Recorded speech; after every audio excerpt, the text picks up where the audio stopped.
Good morning, everyone. Talk here a little bit about wheat penny distribution. I just recently got this bag of 5,000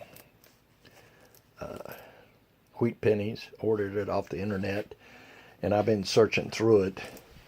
And I've done this before. I kind of like doing this.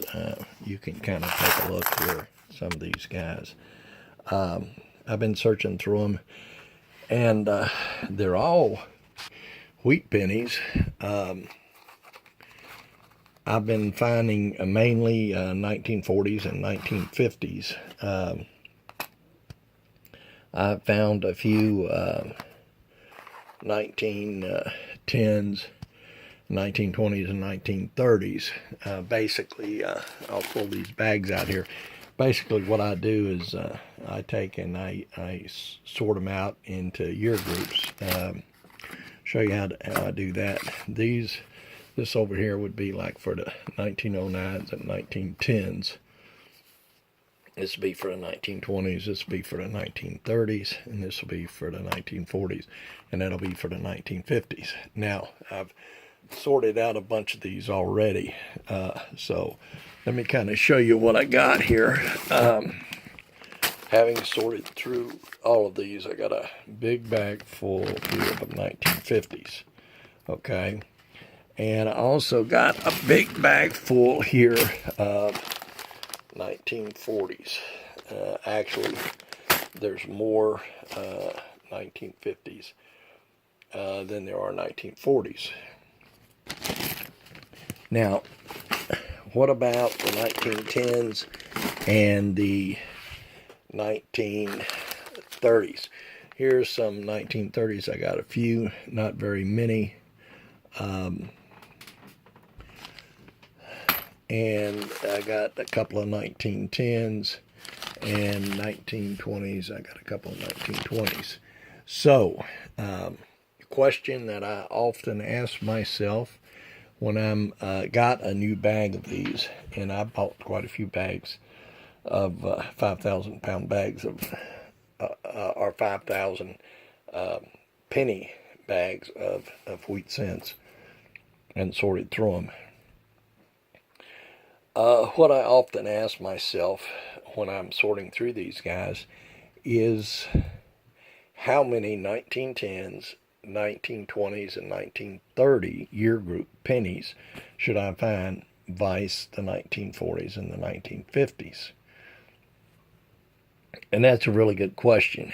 What you really want when you're looking through these pennies, one of the things you want is you want to get some older pennies, because they're worth more, and they're because they're older. Now, certainly you've got pennies in the 1940s and the 1950s that are worth a lot of money, but there's some in the 1910s, 1909s, and 1910s, 1920s and 1930s that are also worth a significant amount of money. So when you're sorting through these bags of pennies, you're asking yourself, what sort of distribution should I have? How many 1910s, 1920s, and 1930s should I get out of a bag of wheat pennies if it hasn't been searched? And a lot of these wheat pennies, the bags that you buy from these dealers, they'll say they're unsearched. And I'm not sure that any wheat pennies out there are unsearched. I think they've all been looked through. How good they have been looked through is another question. I actually found a 1922 no D penny in one of these bags, and also have found some others, some nice expensive coins. Now, this is a graph that someone did off the internet here, and they posted it. I'm going to give them credit for that. That was posted by American Elms on the internet, and this shows you the Philadelphia mintage of the wheat penny versus year. These are the years down here at the bottom. And it starts at 1909 and it goes over to 1958, right on the end. And what he's got there, the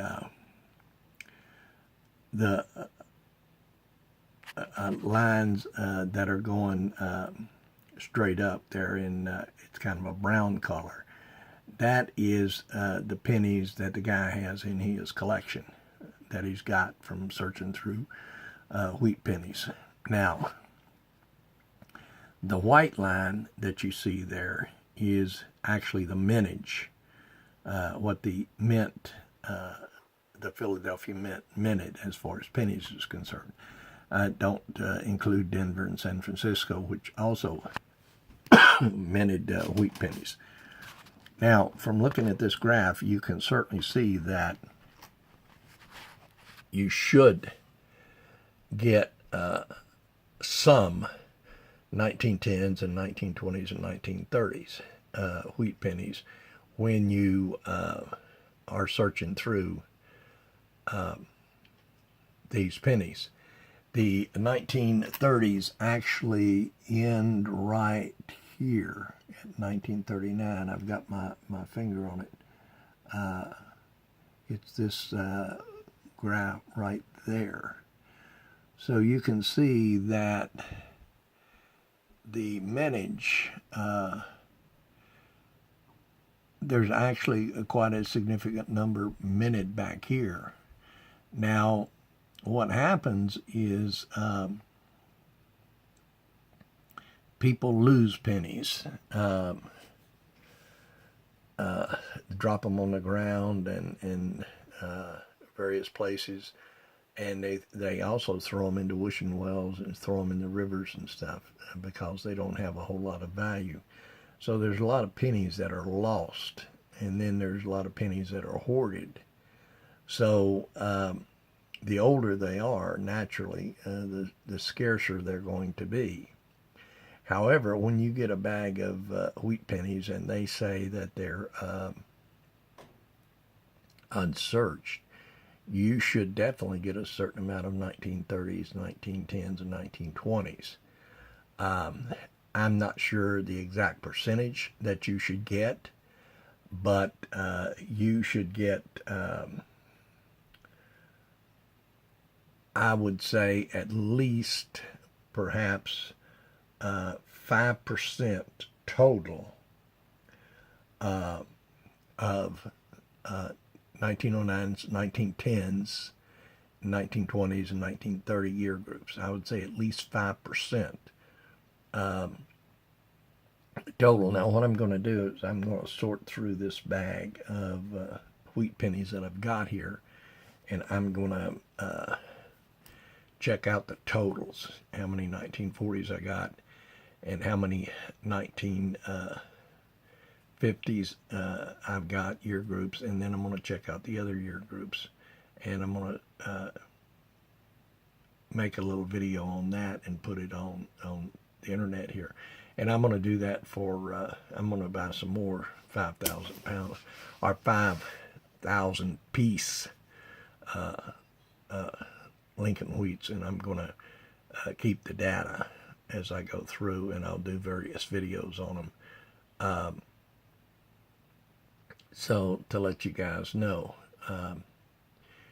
you can, of course, these pennies, what happens is these coin dealers, they buy hoards, and depending on when the hoard was put up, if somebody was hoarding back in the 1930s, and then they died, say, in the early 1940s or something like that, that hoard of wheat pennies is going to have one heck of a lot of 1909s, 1910s, 1920s, 1930s in it, and very few 1940s and 1950s. So it really depends a lot on when the hoard was put up. I've never really gotten a bag of wheat pennies that had a significant, and I mean really, really significant amount of 1910s, 1920s, 1930s year groups in them. But I mean, it's possible that you could possibly do that. And I recommend that if you do indeed get a bag of wheat pennies, and you get a lot of 1910s, 1920s, 1930s in there, I suggest you go back to that dealer and buy several more bags, because you've got those bags are from hoards that were put up early on. So anyway, that's all I got for this video here. And this concerns the distribution of Lincoln pennies per 10-year group. And I'll once I finish sorting through these pennies, I'll put up the results of what I got, and so you guys can have that as kind of an example of what you should expect when you're sorting through wheat pennies. Anyway, thanks a lot, and you folks have a nice day, and we'll catch you on the next video.